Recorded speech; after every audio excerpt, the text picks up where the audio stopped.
All right, so my name's Tom Reed, and boy, Evan, this is you talk about the different interviews I've got. This is the gold standard right here. I've been waiting to interview this guy for a long time. His name's Calvin Murry, and Calvin, you know, my name's Tom Reed. Yep. And you know, I record these interviews and I upload them to YouTube. Are you fine with that? Sure. Okay. Could you give me just a little brief bio? I know you're an investigative journalist, and you write very well. Yeah. What did you do with regard to that kind of work? Well, actually, I started out as a poet. So my success came as a poet. I won the Michigan State Fair Poetry Festival in 1980. I was one of the keynote speakers on the dais with Emmanuel Baraka and one of our prizes, who's no longer with us, Dudley Randall. You know, so I came to Detroit back in the 80s. From where? From Memphis, Tennessee. Okay. And that was because I was doing a job on punk rock music back then for the Memphis Commercial Appeal. And when I got here, I got involved with the literary scene here. I got involved with Metro Times, M.L. Liebler, Henrietta Epstein, and I won, as I said, the Michigan State Poetry Festival as one of the new young poets. And so I stayed, and it was at that point that I started finding a lot of things that interest me more than punk rock. And that happened to have been things like homelessness, you know, and addiction, because I was being surrounded by it. And the type of poetry that I write is like surrealist, realist, symbolist type stuff, which means that people that you call, you know, like Rambo, T.S. Eliot, these are the type of people who influenced me to start going and becoming a part of that activity that I recorded. And so I would sit out, you know, in drug houses. You know, I would even move in. I wouldn't do drugs because I had too many family members doing drugs. And I lost too many family members doing drugs. But I would sit and I would watch people. And I would observe prostitutes, and I would observe the addicts, and I would observe people dying, and I would observe some guy sitting there all of a sudden, quietly, getting up and help remove an overdosed guy or girl and throw him in the alley. And it changed my perspective. And even though I continued to do poetry, I became more and more involved in recording, collecting evidence, documentation of some of the things that I was seeing and giving it to places that I knew could do something with it. I would often call Metro Times and I would tell them about stories that I was trying to get them interested in. And one of the stories that I got them interested in was the one I told you about, quality behavioral health. Of course, I was there. It's not like I heard about it. I was one of the members there. I was in rehab. Because what happens is that, just like I showed you about, let me show you something. This right here is a cigarette lighter. The police won't do anything with the cigarette lighter. But if I were to accidentally take that cap off right there, this is drug paraphernalia, and I'm looking at a felony, and I'm looking at a couple of years in prison. Same lighter, but it's in a different context. And it was these things that started interesting me, because then I started becoming a part of that same scene, because I was going to jails and I was going to rehabs, because the problem that we were having was that mental health was losing funding, but drug addiction was not. So they combined the two so that mental health wouldn't fall off the radar completely. They called it dual diagnosis. And so that's when you really started having big problems, because now you're treating an addiction by adding other drugs to it. And it was creating a big, big problem in cities like Detroit and in Pontiac, where it's one of the places that I went to rehab in. So I'm at quality behavioral health because I'm trying to get help, and that's what the court has recommended. And while I'm there, I'm noticing things like people being locked in their rooms. There was no time for anybody to allow some of the residents to go to the rec room. You know, we were having meals that were cold, fed to us cold. Sometimes these meals were coming from places we had no idea. And so I decided I would give Metro Times a call, and we got involved in that. And the Quality Behavioral actually had a talk with me. We had a sit down, and I said, if you don't cease and desist, you know, then you're going to get a civil rights action. And they decided that it was only because they saw that reporter from Metro Times with me that they decided that they would, well, I think we should do something a little bit better than what we're doing with our clients. And Quality Behavior is open right now, and it's still, as I mentioned, still functioning as a rehab center, and is buying up all of that property on Grand Boulevard in that area around the old Packard plant. They bought all that, they expanded. And if you've been in that area and you saw that recreation center, it's a small building. It used to be a welfare office.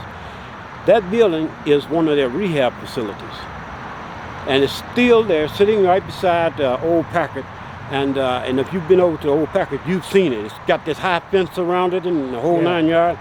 Yeah, that's Quality Behavioral. That's one of their places where Let's sit in my van. Let me grab Daisy first. So. Starting to rain here. Come over here, huh? Come on, hon. Come on over here to Dad.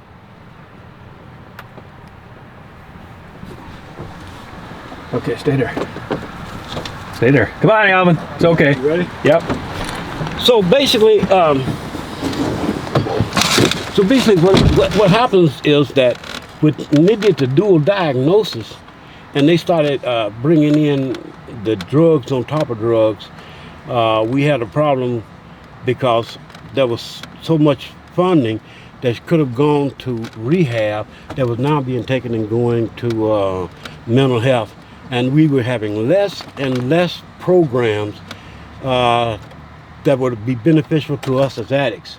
And so I got involved with that, and as I said before, I've been in Pontiac, I've been in rehab there, I've been with Turning Point, and I just decided that I had found a way for me to enjoy what recovery I have.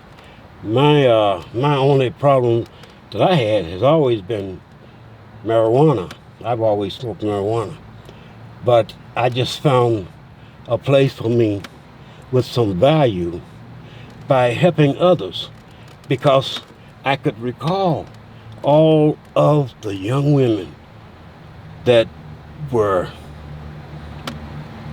murdered or who had overdosed and who were taken and thrown in garbage cans right across over there at the Burger King. One of the street prostitutes that worked here, she ended up in a dumpster there. A good friend of mine. So, you know, this is what is gonna make or break an addict. You find something that is of value to you, and you realize that it is not addiction that's the problem, because we are all addicted to something. You know, it is in our genetic makeup to be addicted. It is our choice of addictions, and the consequences would come with that. And so I started doing what they call facilitating, and I'm saying, hey, listen here, stop beating yourself over here just because you relapse and now you feel like I'm a drug addict, I can't do better and all that, because everybody is drug. When you go to AA meeting, what you will notice is you see all the old guys standing around, and they'll be like loaded with all kinds of jewelry and rings and stuff they never had when they were drinking. And you will wonder, why is it that this guy is covered with gold chains and rings and earrings like Mr. T? And you realize that what this man did is he switched one addiction which was causing him to end up in jail, which was causing him to get shot, to get beat for another addiction. So he takes now the money that he was spending on crack and heroin, he's not spending it on his gold. But you have a workaholic, the guy who just goes to work all day and all night. He's addicted to that. But we don't feel that he is a threat to society. But it's the person who has the addiction that ends up dying, that ends up losing their flesh, like from Croc. Croc does that. Teas and blues used to leave big ulcers all on your arms and your legs, big, humongous red ulcers, because you're injecting all that stuff. That's when you know you have a problem. It's not that you should fight your addiction. You should fight your choice of addiction. What are the risks and benefits? And when you start looking at addiction in that perspective, then you start becoming aware of a system that was born out of prison, by the way, called cognitive behavior. Because we all on autopilot. As addicts, we become on autopilots. An addict is like this. If an addict goes and buys a rock, once that addict has bought that rock, the addict is not getting high off that rock. The addict is thinking about the next rock. The addict is thinking about where he or she will go to continue the high. So they don't really enjoy that little rock they bought, because that only makes them, and we call that. As a matter of fact, the drug boys use that to their advantage, to get people to continue to come back, because they know that the addict's mind goes into autopilot. You can drive down the street and you'll notice that an addict always goes the same way, always sits in the same place, because there is an expectation in that behavior. Now, I was taught in CBT to observe those type behaviors and to evaluate them, to understand that there's a difference between emotion and feeling and all of this stuff, and to be able to put that into perspective. And then you realize that you don't have to fight your addiction. What you have to fight is the cost, benefits, and risks of your behavior. All of us, whether it's crack, whether it's heroin. And I'm living in a crack building. Otherwise, I'd let you see my environment. I'm surrounded by crack dealers, heroin dealers, and I'm seeing the effects of what's going on with the elderly population. Because you see, the addict nowadays is the elderly. So, is the elderly person doing crack cocaine or heroin because he wants to get high? Or is the heroin addict or crack addict doing drugs because he desires companionship? You see, there's a whole big difference in that.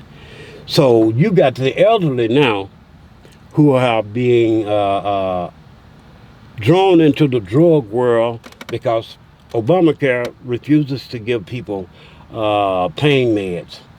And most elderly people don't do pain meds for pain. They do pain meds for sleep, because when you're in pain, you can't sleep. You get an hour and a half, you're lucky, and then you're up in pain. But the pain pill is what allows the elderly to sleep, Now, they're in pain constantly.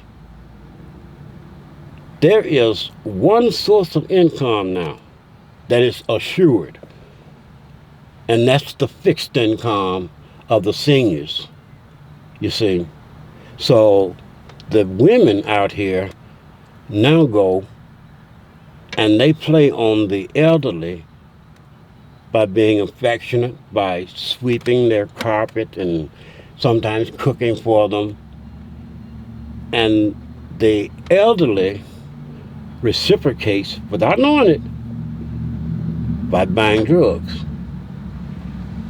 The lady will then introduce the drug, and all of a sudden the elderly, it's that cognition thing again.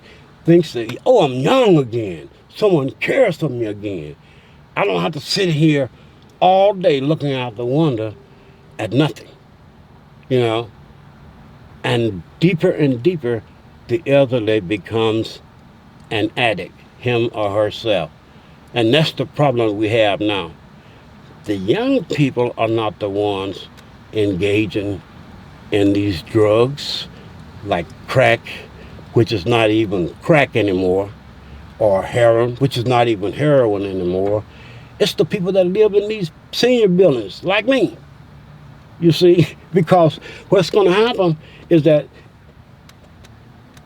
if I were to drive you past my house right now, you're going to see some girls standing out there. This is where they are getting their money. See, the weather's changing. This is when they start wanting to find an elderly guy to lay up with. And the elderly guy just wants somebody to say, you are still a human being and you're still special and I care about you. That's all they're looking for. They're not looking for no crack. But the crack is what keeps that whole picture together. Because the artist happens to be the lady. And the canvas happens to be the senior high-rise buildings. They are all run by drug gangs. Don't let anybody tell you any different. Because there's no money out here. Look, see that? I've run this street here. Right here, Woodward. I ran it